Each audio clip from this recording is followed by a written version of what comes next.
হয় চাওক, এটাৰ পিছত এটা যেনেকৈ দৰ্শন তথা ৰেপ কাণ্ড সংঘটিত হৈ আছে, ইয়াক আমি পোনপ্ৰথমে মুছলিম ছাত্ৰ সন্থা মোচা ওদালগুৰি জিলা সমিতিৰ ফালৰ পৰা তীব্ৰ ভাষাৰে গৰিহণা দিছোঁ, ধিক্কাৰ জনাইছোঁ, নিন্দা কৰিছোঁ। গতিকে চাওক, এই দৰ্শন তথা ৰেপ এইটো এটা কথা ঠিক, সকলোৱে অৱগত যে অপৰাধীৰ কোনো জাতি নাই, ধৰ্ম নাই, এইটো ঠিক। গতিকে অপৰাধী সদায় অপৰাধীৰ চকুৰে চাব লাগে। আমি আহ্বান জনাম মোচা ওদালগুৰি জিলা সমিতিয়ে, অপৰাধী সদায় অপৰাধীৰ চকুৰে চাব লাগে। আৰু এটা কথা ঠিক, অপৰাধী যোৱা কিছুদিন ধৰি যিটো অপৰাধীৰ বিৰুদ্ধে বিভিন্ন জাতি জনগোষ্ঠীৰ দল সংগঠনে প্ৰতিবাদ কৰি আছে, তাৰ কাৰণে আমি ধন্যবাদ জনাইছোঁ। গতিকে এটা কথা আমি ক'ব বিচাৰিছোঁ যে অপৰাধীৰ আলম লৈ পেলাই 2 দিন আগত শৃংখল চলিহা নামৰ ব্যক্তিজনে যি ধৰণে উচতনিমূলক মন্তব্য প্ৰদান কৰিছে, তাক আমি কোনো পৰ্যায় মানি ল'ব নোৱাৰোঁ, কোনো পৰ্যায় গ্ৰহণযোগ্য নহয়। গতিকে আমি চৰকাৰ পক্ষক দাবী উত্থাপন কৰিম যে এই ধৰণে শৃংখল চলিহা নামৰ ব্যক্তিজনে যি ধৰণে উচতনিমূলক বক্তব্য প্ৰদান কৰিছে, তাৰ বিৰুদ্ধে আইনী ব্যৱস্থা গ্ৰহণ কৰিব লাগে, প্ৰথম কথা। আৰু দ্বিতীয় কথা, চাওক, অপৰাধ যিসকলে কৰে, অপৰাধীসকলক আমি ভাবোঁ যে আইনৰ গণ্ডি টানি, আইনৰ আওতাত আনি আইনমতে তেওঁলোকক ফাষ্ট ট্ৰেক আদালতৰ জৰিয়তে আইনমতে তেওঁলোকক ফাঁচী কাটত ওলমাব লাগে, তেওঁলোকৰ বিৰুদ্ধে আইনী প্ৰক্ৰিয়াৰে মানে ব্যৱস্থা গ্ৰহণ কৰিব লাগে।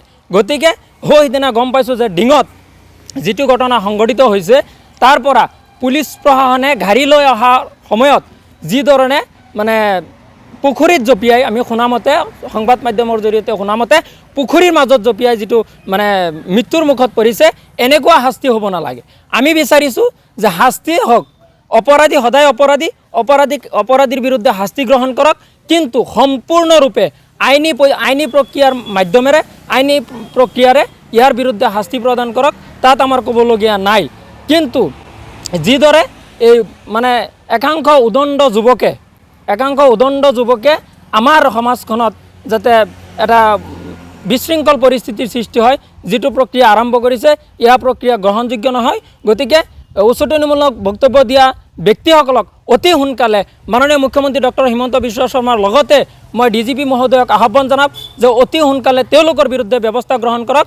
অন্যথা এই আমাৰ অসমখন যিটো মিলন ভূমি বুলি কওঁ, এই অসমখন এটা বেয়া পৰিস্থিতিৰ ফালে ডাল খাব।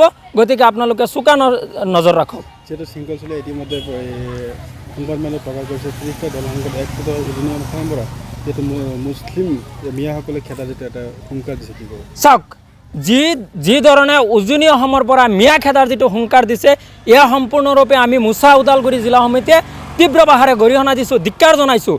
যে মিয়া খেদাৰ কথা আপোনালোকে চাব যে অপৰাধ খালি মিয়াই কৰা নাই, অপৰাধ খালি আমাৰ মুছলমান জাতিয়ে কৰা নাই, অপৰাধ সকলোৱে কৰে। কিন্তু অপৰাধ সদায় অপৰাধীৰ চকুৰে চাব লাগে। মিয়া খেদা, মুছলমান খেদা, আমাৰ এই অপৰাধীক লৈ ৰাজনীতি কৰা, ইয়াক কোনো পৰ্যায়ে আমি মানি ল'ব নোৱাৰোঁ আৰু মানি নলওঁ। গতিকে আমি এটাই আহ্বান জনাম যে অপৰাধীৰ চকুৰে চাই দৃষ্টান্তমূলক শাস্তি দিয়াৰ ব্যৱস্থা কৰক। যিটো অপৰাধীক লৈ যিটো ৰাজনীতি আৰম্ভ কৰিছে, অন্ততঃ ইয়াৰ পৰা বিৰত থাকিবৰ কাৰণে আমি চৰকাৰ পক্ষক আহ্বান জনাইছোঁ। নাই চাওক, দৰ্শন কাণ্ড এটাৰ পিছত যিটো এটা দৰ্শন কাণ্ড হৈ আছে, তাক আমি কৈছোঁ যে আৰক্ষী প্ৰশাসনে এনেকুৱা ব্যৱস্থা গ্ৰহণ কৰিব লাগে, এনেকুৱা কঠোৰৰ পৰা কঠোৰতম মানে ব্যৱস্থা গ্ৰহণ কৰিব লাগে, যাতে আগন্তুক দিনত কোনো এজন মানে ব্যক্তিয়ে এনেকুৱা দৰ্শন কাণ্ড বা ৰেপ কাণ্ডৰ লগত জড়িত হ'ব নোৱাৰে। তাৰ কাৰণে মানে আৰক্ষী প্ৰশাসনৰ ফালৰ পৰা মানে এটা ভয়ানক বা জোৰদাৰ এটা অভিযান চলাব লাগে। এটা আইন আমি আজি এই সংবাদ মাধ্যমৰ জৰিয়তে মানে